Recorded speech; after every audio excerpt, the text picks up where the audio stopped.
आरो दिनैनि बे बिजाब बेखेवनाय मेलाव नुजाफैनो हानाय बाहागो लाफैनो हानाय बे हालामनि उदालगुरि हालामनि गासै रायजो राजा गोरों गोरा नोंथांमोन प्रेस मिडिया मोसाखावरि नोंथांमोन जियानो जादोंला आं गोबां बाथ्रा बुंला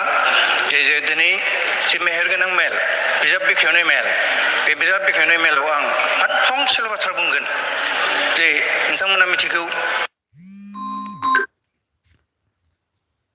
हेरिजन होननाय सासे गोरों मानसिया गोरों गोराया रोंगौसाया फंसे बाथ्रा बुंलांदोंमोन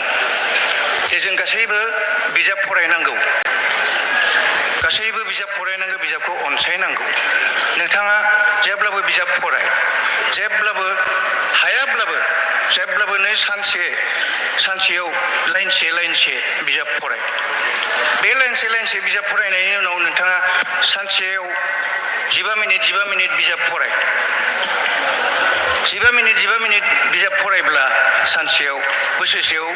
नोंथांनि जिउआव जा लेखा फरायनाय बिजाब फरायनाय बे गासिबो जाफुंलांसिगोन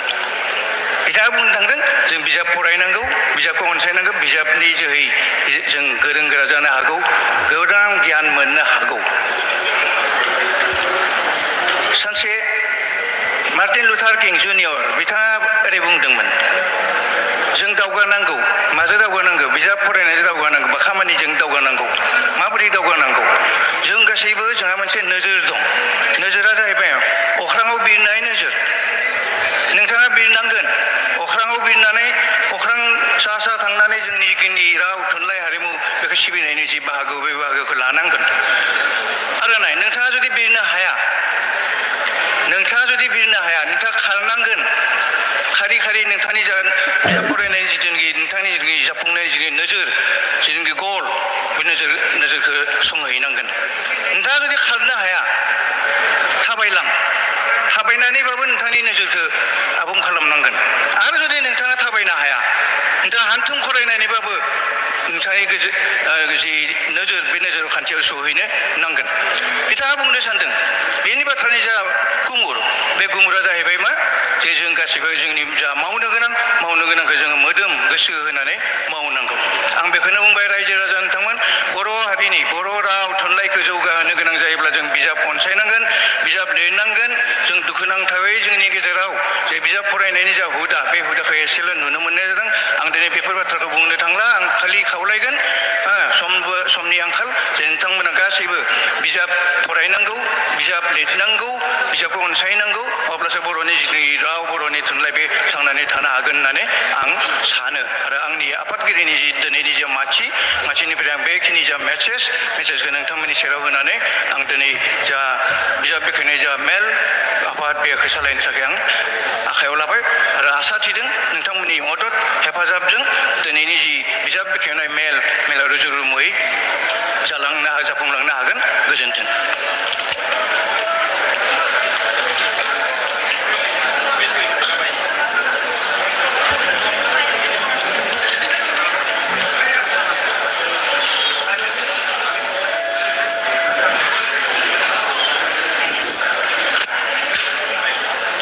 रायजो राजा नोंथांमोन दा उननि हाबाफारिया जाबाय दैमाकुसि बिसम्बि आरो गुबुन बिजाब बेखेवनाय आरो बे खामानिखौ मावफुंनो थाखाय आं बर' थुनलाइ आफादनि जा गाहाय नेहाथारि आरो गुबुन जि मावथि बिथांमोनखौ आं गुरैयै खावलायनाय जाबाय गोजोन्थों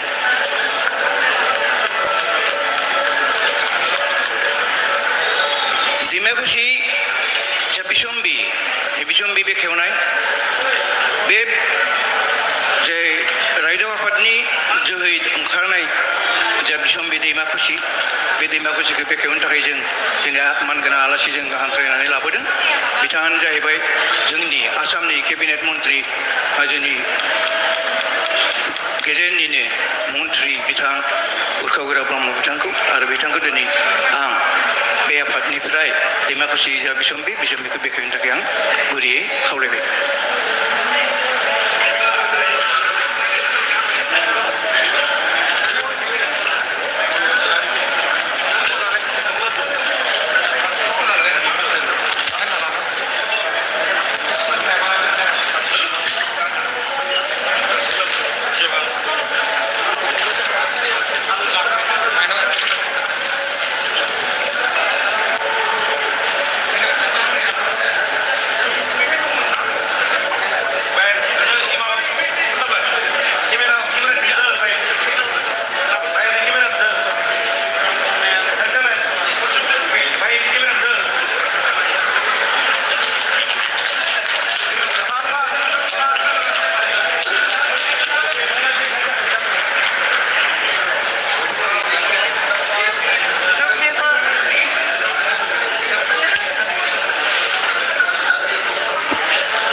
बे समाव बर' थुनलाइ आफादनि सासे नेहाथारि मुस्रि सहेन्द्रनाथ बसुमतारी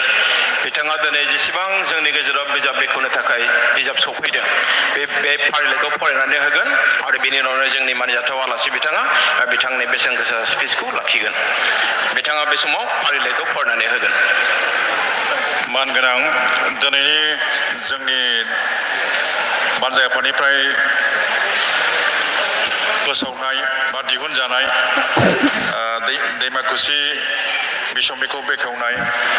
बोद'खौ बेखेवनाय जोंनि मानगोनां आसाम आयेन आफादनि बुंथिगिरि केबिनेट मन्त्रि इउजि सार आरो सारियाव जिरायनाय जोंनि बर' थुनलाइ आफादनि लेङाइ आफादगिरि सार आरो गासै जोंनि बेयाव जौस्रांनो जाफैनो हानाय जोंनि बिटिआरनि मानगोनां इएम सार जोंनि बारग' बर' थुनलाइ आफादनि मानगोनां दैदेनगिरि नोंथांमोन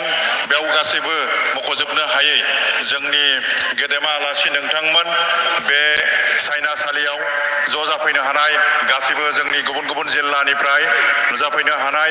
ओनसोलनि रायजो राजा नोंथांमोन थान्दै नोंथांमोन नोजोरबोआरि नोंथांमोन आरो गासै मिडिया पार्सन नोंथांमोन जोंनि मावथि कर्मि लोगो नोंथांमोन बे समाव आङो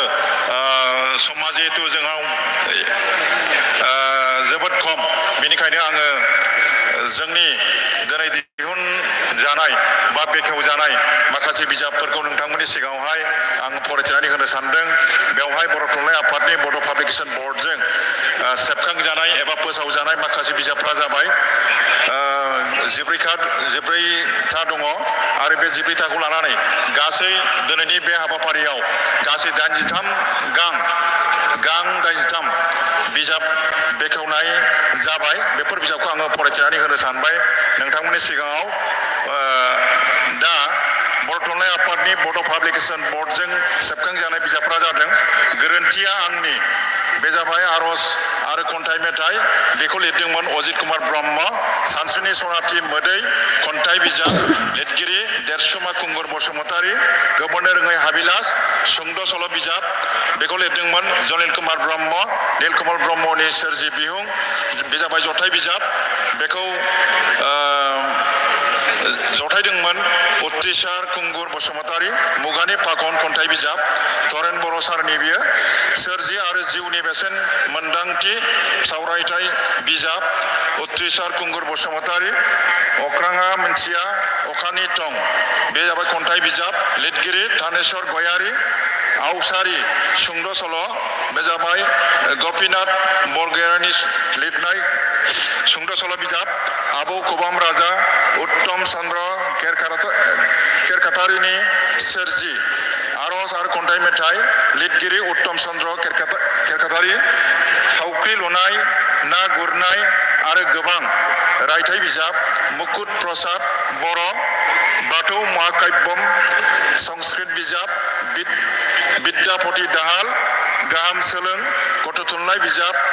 उक्रांग्रा नार्जारी गोदान रादाब खन्थाइ बिजाब चक्रधर ब्रह्म